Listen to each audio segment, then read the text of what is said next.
Aujourd'hui, on va décortiquer l'un des outils financiers les plus puissants et parfois un peu méconnus pour les travailleurs indépendants en Israël, le fameux Keren Ishtalmut.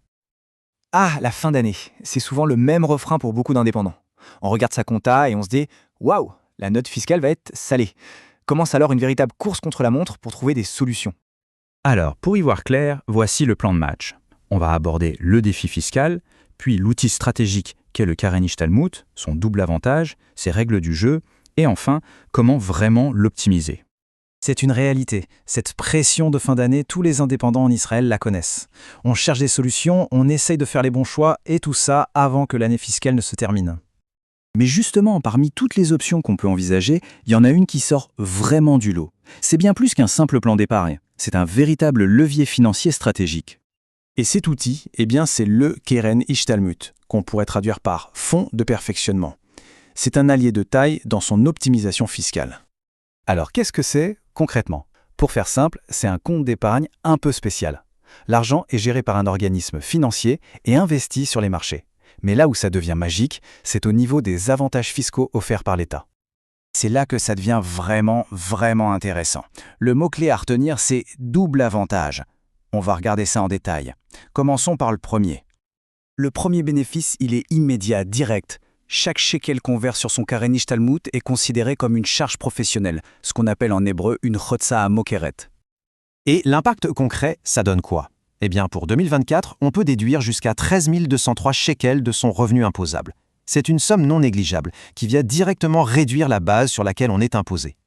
Et là, attention, c'est le double effet. Cette déduction ne réduit pas seulement la base pour le calcul de l'impôt sur le revenu, le fameux Mas Hashnasa, mais aussi pour les cotisations sociales, le Bitoach Leumi. L'économie est donc double. Passons maintenant au second avantage, qui est tout aussi puissant, surtout si on pense sur le long terme. Il concerne la croissance de l'épargne. Là, la différence est juste énorme. Sur un investissement classique, les plus-values, c'est-à-dire les gains, sont taxés à 25% en Israël. Dans le cadre d'un Keren Ishtalmut, c'est 0. 0% d'impôt sur les plus-values. Tous les gains sont nets. Bien sûr, pour profiter de cette exonération totale, il y a une limite à respecter. Pour 2024, le plafond de versement pour avoir cette exonération est de 20 520 shekels. Ok, on a parlé des impôts, c'est génial, mais ce n'est pas tout. L'autre gros point fort de cet outil, c'est sa flexibilité.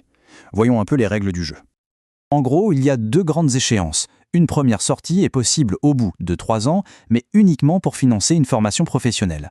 Par contre, au bout de 6 ans, là, c'est la liberté totale. On peut retirer 100% de la somme sans aucune pénalité et sans avoir à justifier de quoi que ce soit. Mais attention, et c'est peut-être le point le plus important de tous, il y a une règle d'or, une deadline absolue pour que tout ça fonctionne pour l'année en cours. Cette date, c'est le 31 décembre. C'est simple, les versements doivent être sur le compte avant cette date. On peut faire un seul gros versement en fin d'année, ça marche, mais si on verse le 1er janvier, c'est trop tard, ça comptera pour l'année fiscale suivante. Bon, maintenant qu'on a compris le principe, la question qui se pose, c'est comment on fait pour passer d'une simple cotisation à une véritable optimisation? Parce que l'idée, ce n'est pas de verser une somme au hasard. La clé, c'est d'avoir une approche qui soit vraiment personnalisée, qui colle parfaitement à sa propre situation financière. Et c'est là qu'un expert peut faire toute la différence. Pour calculer le montant pile poil à verser pour maximiser l'avantage, pour intégrer ça dans une stratégie plus large, et aussi pour choisir le bon gestionnaire de fonds et le niveau de risque qui nous correspond. Cette phrase, elle résume parfaitement la situation. Ne pas utiliser cet outil, ou mal l'utiliser, c'est tout simplement comme laisser de l'argent sur la table, de l'argent qui nous revient de droit. Finalement, il faut vraiment comprendre que le Keren Ishtalmut, ce n'est pas juste un bon plan de fin d'année. C'est un véritable pilier, un des fondements d'une bonne gestion financière et patrimoniale pour n'importe quel indépendant en Israël. Alors, la question finale est posée. Maintenant que les avantages sont clairs, la seule chose à se demander, c'est: a-t-on vraiment envie de continuer à laisser cet argent sur la table ?